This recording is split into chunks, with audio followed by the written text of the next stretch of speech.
Hello, everybody. Welcome back to another edition of Are You In? Um, I have a little bit of a scenery change today. I'm actually in Cape Cod with a couple of my best friends. This is not from home today. And I apologize for the bad hair day.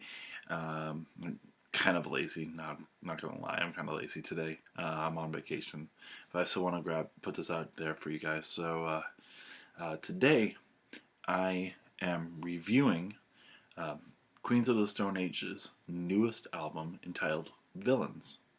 For those of you who don't know who Queens of the Stone Age are, they are a hard rock / alternative rock band from Palm Desert, California. Their members include Josh Ohm on lead vocals and guitar and piano as well, Troy Van Leeuwen on guitar, keyboard, synthesizer, also does a little bit of backing vocals. Then you got Michael Schumann on bass guitar and backing vocals as well, Dean Fertitta on keyboards, synthesizers, a little bit of guitar and backing vocals, and then John Theodore on drums and percussion. They have been around since basically like the early 2000s. I personally never really listened to them when I was younger. I did know a lot of their singles though. So they have had a few CDs until now. So you got Queens of the Stone Age in 1998, then 2000 Rated R, Songs for the Deaf in 2002, Lullabies to Paralyze in 2005, Era Vulgaris in 2007, and Like Clockwork in 2013. So, like I said, didn't really know them when I was younger.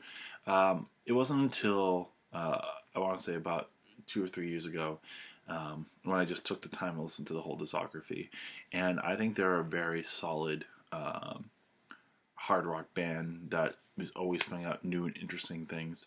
Though I can't remember like all the songs sound like on certain CDs. There's a lot of songs that bringing back to particular CDs, even ones that aren't singles. So with my personal favorite is Like Clockwork, and that dropped about 3 or 4 years ago. Fantastic CD. Um, Built this very interesting, very dark, very macabre world, and the music worked around that. Um, so one of my favorite CDs from 2013, one of my favorite CDs of from 2000, like in the 2010 era, um, and definitely one that's very hard to top. So was Villains able to do that? Well, first, let's go through the songs, and then we'll talk about what I think about this. So, the first song on the album is a song called Feet Don't Fail Me Now, which starts it builds very well. Starts very quiet, just adding different parts in, and eventually gets to the main guitar riff, which is awesome. And that's a theme that you're going to see throughout a lot of these songs, just the idea of multiple layerings and very intricate layering. It sounds honestly like a song off of like Them Crooked Vultures. And a lot of these songs actually kind of feel like Them Crooked Vultures songs. It's an awesome way to start the CD. It's kind of tongue in cheek, even though it has a dark feeling to it. It's very upbeat, very funky, and the lyrics are talking about dancing and just finding fun, even when the world is ridiculous. So a very tongue in cheek, yet like just tongue in cheek in a dark sense, which I really like. There's one particular line in there that like really fits the feel of the song, and it's time to go. Regret it later. We're gonna take it as it comes. Future tense, meet middle finger. We take the long way home. I just like the future tense meet middle finger. That's a clever way of saying screw you to whatever is going to come afterwards. So great way to start the CD. I feel the only downside of this song is the bridge part just feels really weird lyrically, though it does build up again into the third verse. So all in all, great way to start. Then you have The Way You Used to Do, which is phenomenally catchy song. It's it's like a hard rock mixed with like kind of a swing feel, and it's just so catchy. Um, it is another song that layers very well. Um, there's all these different interesting guitar parts, including like a call and response part in the second verse. So just all these intricate things that work so well together. Um, I really love the bridge. The bridge is this really cool, like distorted guitar feel that just works perfectly throughout the whole entire song. Um, Drums are just kicking it the whole entire song. Bass line is really cool, and Josh sounds awesome on it. It's supposed to be a song for his wife, who he had known since he was 17, and it's a really cool homage to his wife, and just like fantastic song. Even the end where like it adds another whole layer to the end of it, just really cool. Um, then the next song we have is Domesticated Animals. This one, at first, I didn't really like, but it's definitely grown on me. I really like the 7/8 feel in the verse, and then there's a half step motion in the pre-chorus, which is really interesting and very catchy. Um, it's a song about conformity versus nonconformity, and the lyrics are very imaginative, and I really like it in general. It it gets a little bit weird at the end, um, like the latter half of the bridge and everything like that. But it's another awesome song. So already a few songs in, and I'm really hooked to it.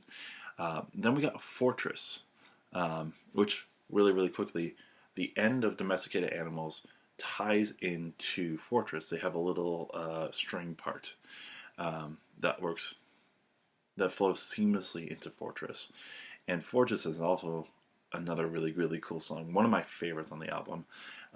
It's this ballad about you know, talking about how the world is cruel and like there's a lot of bad stuff in life, but also the fact that even when everything's falling apart, that this person will still be there. It's kind of like a father talking to a son or daughter about life, and it's very interesting. Very very sparse at the beginning, very dark, very sparse with what they're working with, and then each new part comes in, and then eventually, like at the chorus, you get the bass part and the drums. Drums stand out very well in this, as well as the bass part. The bass part works so well throughout this whole entire song. Um, so the music itself really works with these lyrics. One that I've been playing on repeat a lot. And then we have Head Like a Haunted House. Honestly, I'm not the biggest fan of this song. I like the bass line. I like the feel of like punk slash like beach rock. Like on the lines of like Misirlou or like that type of feel. I really like it. I like the lyrics themselves. Very imagery, very tongue in cheek with a lot of things. Just like basically like a dance party, what it feels like. It just ends too quickly, and I don't know, not like it's a good like middle point song. I just don't personally like it as much as the rest of them. The guitar part's interesting. The drums really high energy, which is cool. But again, just not necessarily for me. Then the next song that we have is Unreborn Again. And this one is an absolutely fascinating song, and one that I want to pinpoint a couple of things that, again, we talked about with the theme of building parts. This song is very sludgy, very sleazy. It's about the idea of trying to self-medicate and use different drugs to keep yourself young and live eternally and forever. And I like the world building. This one felt like it could easily have been on Like Clockwork. And just an interesting song. There's characters that they bring in that, and I just love the idea of being able to build a world in 6 minutes, which is really cool. There's one particular lyric that I really like, which again ties with this idea of trying to keep youthful eternally, and it's buried so close to the fountain of youth I can almost reach. Which, like, it feels like if people know, I believe it's Sisyphus. I might be wrong with the name of the Greek person, but there's like this Greek tragedy of someone who committed a crime, and the punishment for him is he is tied to to an area where he can almost reach food, but once he get like, but the rope is like just long enough where he can't reach it, and then he can like almost try to grab water. He's like in a pool of water that he could drink, but every time he tries to bend down, the water recedes. So like that imagery for that particular line, that's what conjured up for me. Um, like a song that just builds and builds in a lot of different ways. And one particular part that I wanted to point out, there's a string section part, which like the chord progression isn't like, it's a chord progression that we've heard a lot. Like it's, I believe it's 6/7 to 1. But like it works, and it's interesting because as these strings keep playing their part, another string line comes in, and then another string line comes in, and like you can tell when they're coming in, and that's what makes it so interesting. It's not just this little gap of like an interlude; it's an interlude building into something, and that's what this CD has done phenomenally with the whole entire time. So awesome song. Then we have Hideaway, another low light on the CD for me. It's an interesting idea of predator versus prey, and this feel of like cat chasing mouse idea, but the music's kind of to me, a little bit tame, and just not. It doesn't really go anywhere for me. That to me is probably the weakest song on the album, but still alright. Then the next one we have is The Evil Has Landed, which is interesting to me because I didn't plan for this to happen, but last album review I had Knievel Has Landed, and now we have The Evil Has Landed, which it's just weird that we've now combined these two and have basically Evil Knievel Has Landed. Thought that was funny. Probably not to everybody else, but that to me was funny. And it's the second single off of this album, and at first I didn't really like it that much, but it's definitely has grown on me. This is another one that just layers different parts. It's very whimsical, which the lyrics are also very whimsical as well. Just an awesome song all around. The bridge part is really cool. The only thing that like for me is weird is the ending part, because it pays homage to threes and sevens, like literally, just like the same like musical melody line, which was weird. It feels tacked on, but like it doesn't ruin the song. It's just interesting to me. Um, and then finally, the last song on the album is called "Villains of Circumstance." And this is a very interesting song to me. At first, again, I didn't really like it that much, but like it's another one that's grown on me. It's very beautiful. It's very somber. It's talking about the idea of trying to hold on to life, but knowing that you can't. Um, and there's a there's it's a very, again, another sparse song that lets these lyrics flow and lets people listen to it, um, and like gets the emotional attachment of these words because you don't have much behind it. And then the chorus comes in, and it's an interesting chorus with an interesting bass line, interesting drum line, and it's a little bit more upbeat at that point. So overall, a very interesting like 6 minute song that neatly wraps all this together. Even the ending, like you think at the end that like all these the drums are coming in more heavy and these string parts are coming in and the guitar, and it just feels like it's about to end, and then for another like 30 seconds you hear the guitar come back in and they have another ending. um, an interesting song to end this album. um, like I said, the biggest thing that this CD does right, it's not like the particular riffs aren't like technically hard, but it's the ideas that they create. It's being able to take this and then building onto it and adding parts that sound interesting together, um, that they do so well. Mark Ronson helped produce this album, and you can definitely hear his work on this. Um, like unlike the previous album that I was talking about with Stone Sour Hydrograd, I can see the where Queens of Stone experimented with their stuff, but I also saw that each part was important. Um, the every part got a moment to shine. The drums, the bass, everyone had their part, and it flowed so well. So it's not like you're having a droning bass line or a weak drum part. It's everything working so well on each other that it makes every song interesting. And also, each song feels like it has its own identity.